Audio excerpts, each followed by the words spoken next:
I guess I should be talking to you about your new record because as much as I love Well, conversing with you, I know you've got work to do. well, the album is called Consequences, and the pandemic that we're in is actually a consequence of some action. It's a consequence of either some virus being let out in a laboratory or somebody eating something. We don't know what caused it. We don't have that proof as yet. But whatever that small thing was that started with this one little action, it's kind of devastated the world. We've had businesses destroyed, we've had lives destroyed, we've had just the normal kind of social interaction destroyed. I mean, there's so many things that's happened just because of this one thing. And the reason I called the album Consequences is because I'm always going on about consequences. I'm always going on about this little action that you think is so innocent can be incredibly disruptive or rewarding depending on what's happening. And the analogy that I always like to use when I'm going on about consequences is that you think you're making a cup of tea. You get the cup, you put the tea bag in, you pour the hot water in, you get the milk. At the point of getting the milk, if you've got a bottle and you drop the bottle of milk, now you've got glass all over the floor. You've got to clean that up. If you've got a carton, you drop the milk and all the milk is spilled. Now you've got to go to the fridge and get another bottle of milk. You go there, there's no milk. Now you've got to go to the shop. You go to the shop. On the way to the shop, there's some kind of an accident. Now you're in an accident. All this little act of trying to make a cup of tea can either be you've made the tea, you've drunk it, sit down, nice and relaxed, or you have this scenario though that I've just mentioned, and everything you do, I'm not saying you've got to really be consciously thinking all the time like if I do this, this will happen. You don't have to do that, but there are certain things that you have to think about. If I do this, what will be the consequence of that? And the song Consequence is about two people who are together and one of them saying, look, we can either stay together or the actions that you're going through could cause us to not be together. So you have to think about the choices that you're making about whether this is going to be a successful relationship or not. It comes across as a very serious and possibly dark context to the album. But I listened to this record and it's got a really happy feel to it. Yeah, it's no, it's not. It's not a dark thing at all. No, the Consequences is very. It's quite an uplifting album. I'm a very positive person, so a lot of my positivity comes through the albums anyway. Um, so Consequences has got great kind of angular keyboard part on it, and there's a song called Better Life, and it's all about giving yourself the chance to have a good life, like be positive. That's definitely me. Be positive. Smile at other people, you'll get a really nice smile back. Don't compare yourself to people. All of those good things, I think, will give you a good life. So there's that. Then there's Already There, which is about two people who, as you know, when two people fall in love, it's never simultaneous. There's always one person just that little bit ahead. And Already There is saying, the one person says, the opening line is, you just told me you loved me for the very first time. So they've now caught up. They've now caught up with the other person who was instantly in love with them. And it's a really nice, happy ending love story. And yeah, I think the rest of the album is like that. There's a song, Glorious Madness, and it's about the madness of being in love. By the way, all of these songs are not about me. They're Songs of stories. observation. Yeah, they're stories. When I listened to Natural Rhythm, right from that very start, it's got such a happy Motown feel to it. Was Yeah. Motown the inspiration behind the beat for the song? No, I mean, I'm taking whatever anybody says they want to think of it as. I certainly didn't think of it as Motown, but it's definitely got a happy, uplifting beat. As soon as you hear the drums just make you feel happy. And the lyrics are happy as well. So everything you hear on the album is me. It's only me. I'm the only person there. So it's I programmed the drums, even though I can play drums, but I haven't kind of given myself the permission to play drums on my album yet, so I just program them. And so then after that, everything else you hear, I'm playing. And I kind of do everything. So I'm the writer, the arranger, the engineer, the producer. I'm everything, and I'm just happy to be able to do that. And I started the album in January 2020, before all of this stuff started, and just carried on. And this is the way I've made, loads of albums, going back one before, one before, one before, one before. So it's been no different for me for the pandemic to working. I just carry on doing what I'm doing. When I look at the video for Already There, it's just you and two dancers. It's very simplistic. Yeah, I had nothing to do with that. That's all to do with the director and the choreographer, and they came up with the concept of it. I actually tried to get them to not have me in the video because I thought the dancers were so beautiful. Really, to me, they could have just had them. But it's lovely, isn't it? They're so good. Don't you think those two guys are so good? Very romantic. It goes along with the story and the song really well. Yeah. I was surprised to hear Sunrise, the instrumental. Now, have you done an instrumental before? Or is this the first time? I've done an instrumental before. Trying to think when that was. It was somewhere in the 80s. But I just really fancied doing an instrumental on this, and I thought where it comes, I thought it'd be really nice, like little interlude, because that's what I was thinking, interlude into the next song. I was thinking, I bet you everybody's thinking, when is she going to start singing? Listening through the lyrics of the album, I was thinking she is telling a lot of love stories in this one. It ends with a track called "Anyone Who Will Listen." Which I guess is quite apt, isn't it? Because you've been dropping all these little truth bombs all the way through the album. Well, to anyone who will listen is actually, I was reading a magazine, and I was reading about this chap who was a depressive, and he was saying he wasn't even looking for sympathy, he wasn't looking for help, he wasn't looking for guidance. All he wanted was somebody to just listen to him tell his story. Just listen to him say how he felt. Don't do anything. Just listen. And I don't know. It touched me really. So I wrote this song, and then I saw the Oprah Winfrey program, the Me You Haven't Seen, I think it's called, something like that. But Lady Gaga is on it, and she's talking about her situation with mental health. And she's saying exactly the same thing as this chap was saying, that really the important thing is for people to listen. She says there's lots of people who might do something, but the action that they're taking is not a consequence of listening. It's just what they want to do to make themselves feel better, But if you'd listened to the person, you would have helped them much more than just going out and, I don't know, doing whatever. So the listening part seems to be quite an important thing. I'll show you how long I've been around playing Joan Armatrading records, because I started in radio in 1977. So we've got... Oh, okay, here you go. We've got you everywhere in the house here, Joan. I'm impressed. You're everywhere. Let me just pull one out. This is... I just noticed the sticker on this one today. I don't know if this was released all around the world, but 4 new songs so good they couldn't wait for an album. Yeah, I mean, I don't know. That's the record company, but I think unusually, because usually I just wait until I've finished an album before I say to the record company, here's some songs. But I think I'd done those songs, and I took them in, and the A&M, when I was on A&M, the M of A&M is Jerry Moss. So the A&M belonged to Herb Alpert, the trumpet player Herb Alpert, and Jerry Moss.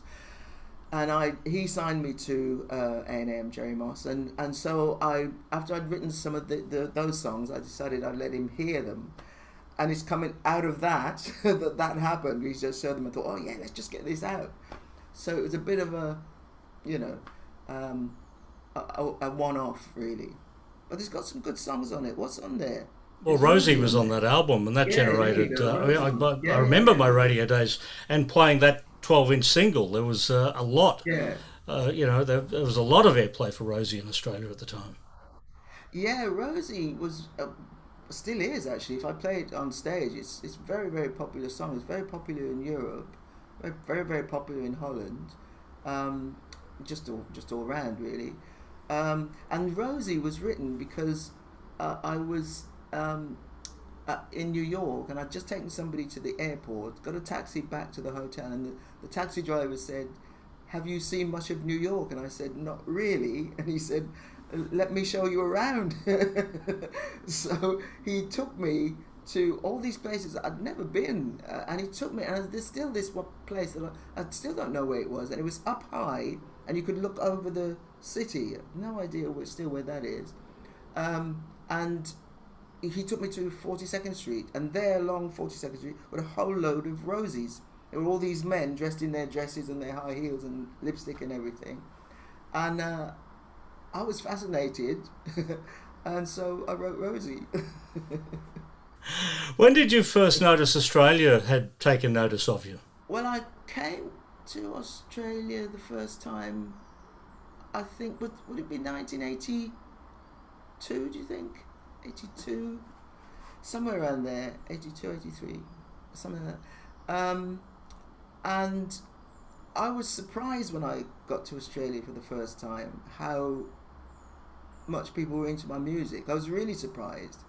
And I remember once I came out of my hotel room to go for a walk, and I had to turn back because there were so many people saying hello.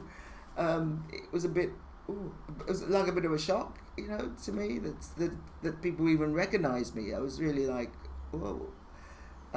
Nice. I'm not saying it wasn't nice, but it was. I was so surprised that I turned around because I was a bit kind of freaked out by it. It's weird, isn't it? Because when I look at a top 40 today, it's unrecognisable with a time from the past. But in a time from the past, the name Joan Armatrading was a top 40 name. Songs like Drop the Pilot, Me, Myself, I. I love it when you call me names in Australia as well, top 20. Yeah. Did you actually feel like a pop star for that moment in time? No, I've never felt like a pop star. I feel like a songwriter.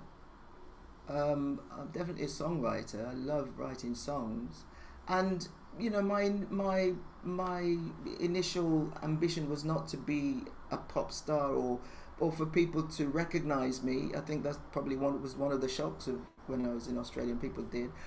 All I wanted was people to know the songs, love the songs, want to own the songs, want to sing the songs, but I never thought of myself as being the performer. That wasn't in my dreams. Never really dreamt it really. But I was always incredibly ambitious for the songs. So as I say even today, I mean, I'm known and everything, but I don't think I feel or necessarily act like a pop star. The lyrics to "I Love It When You Call Me Names," like no one spoke about it in the time. It got played on the radio. How would that song go now? Would you be judged for those lyrics today? Probably. I mean, the audience still loved the song, so I could still play it on stage, and people would be really happy because they really like the song. But I think today people would say, but it. You've got to be able to say and do certain things in a light-hearted way. So that song is not a serious. If it's talking about a big woman and a little man, and the big woman beats up the little man, that's quite funny. That's very cartoonish. So you're not meant to think, oh my goodness, it's a whole great big spousal abuse typey thing. It's meant to be light-hearted, and the reason I wrote that song was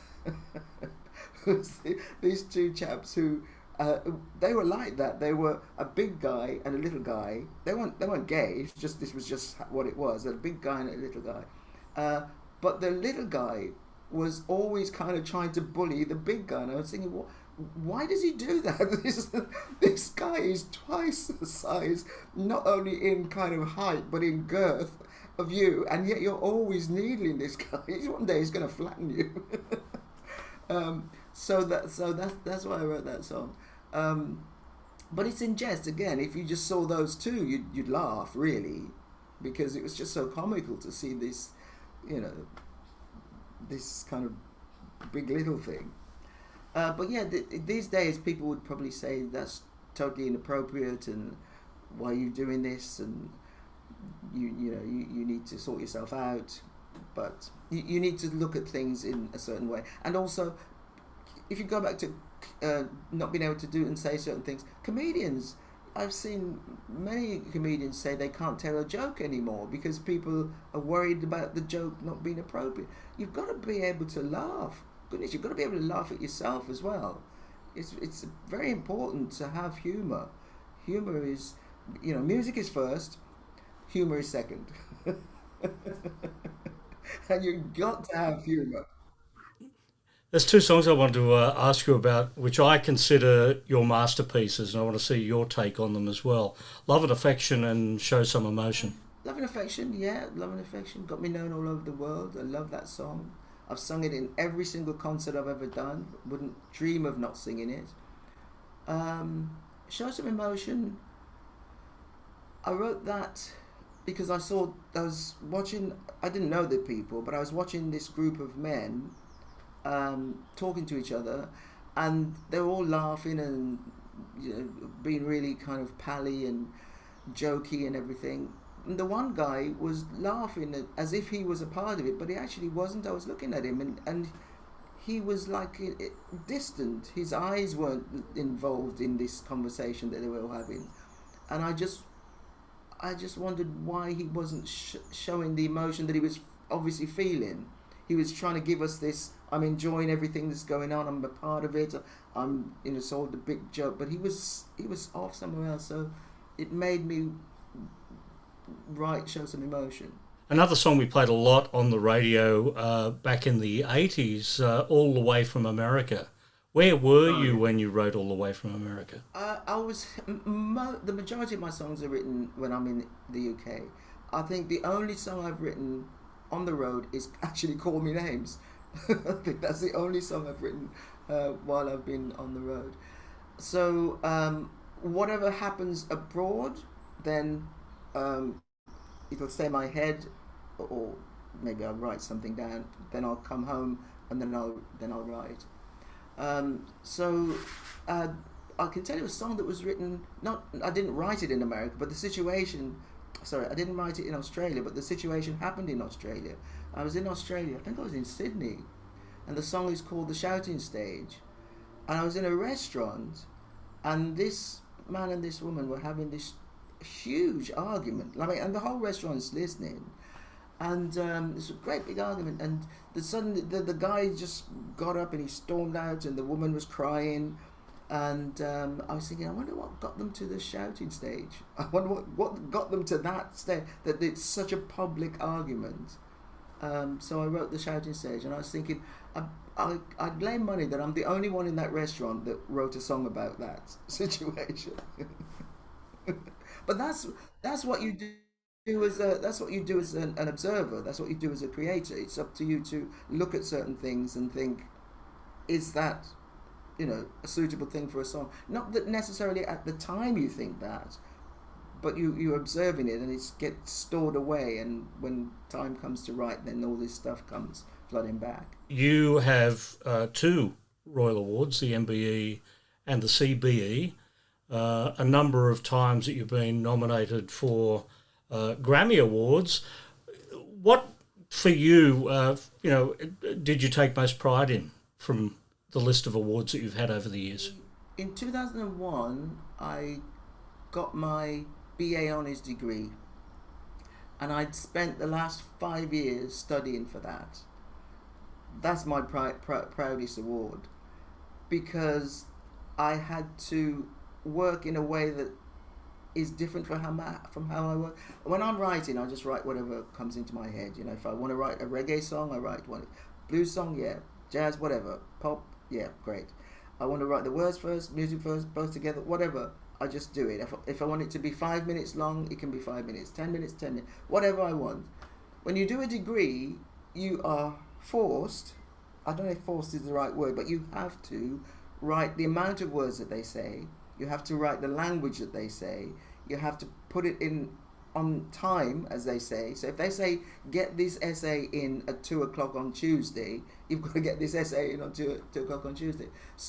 You've got to, the subject matter is chosen for you. You have a choice of 1, 2, 3, 4, 5. That's your choice. You can't say, well, I want to do 7, 8, 9, 10. 10, 8, 9, 10. It's not offered to you. This is what you choose from. So it was quite different for me to do a degree and be kind of restricted. But I really enjoyed that, being kind of limited and forced to work in this way. It was very rewarding, but really rewarding to get the degree. I literally, because sometimes you hear people say literally and it actually isn't. I literally got off the plane, got in the car, drove to my last exam, did my exam and went home. And that was quite a thing. One final question. You made a guest appearance on the Queen song, Don't Lose Your Head. How did that come about? We were in the same studio, the Townhouse in London. So Queen was in one studio, I was in the other. And Roger Taylor just came over and said, Joan, do you fancy coming over and doing this bit? I said, yeah, sure. I went over, I did that bit. We went back to our respective studios. And that was it, really. It was as simple as that. And there it was. You wound up on a Queen record. Yeah. Yeah, fantastic stuff. I hope all of the problems of 2020 and 21 go away for 2022, and you're overdue another tour down here, so I look forward to seeing you in concert one more time, at least in my lifetime. Yeah. I mean, I'm really hoping that it all clears up. I say clear up, it kind of gets to a better situation for all of us, because I think the world needs it. We need to get back to some. This is a time where we won't go back to where we were. We won't go back to square one. We will be on whichever square this is and then move forward, because there's certain things that have happened that I think a lot of people won't want to go back to. The technology. If you think of the technology, that would have taken another 10, 20 years for a lot of people to say, okay, I want to be a part of that. In a year, 6 months, people had to embrace it, and I think some people have embraced it in a way that they know that they're not going to just give up doing that now. You think of people working from home. A lot of people will still work from home, maybe not full-time but part-time, just simple things like that, and it will have changed the way lots of other business things are done as well. So I actually think some of it is quite exciting. It's quite exciting, the changes, and to see what will come out of this in the end.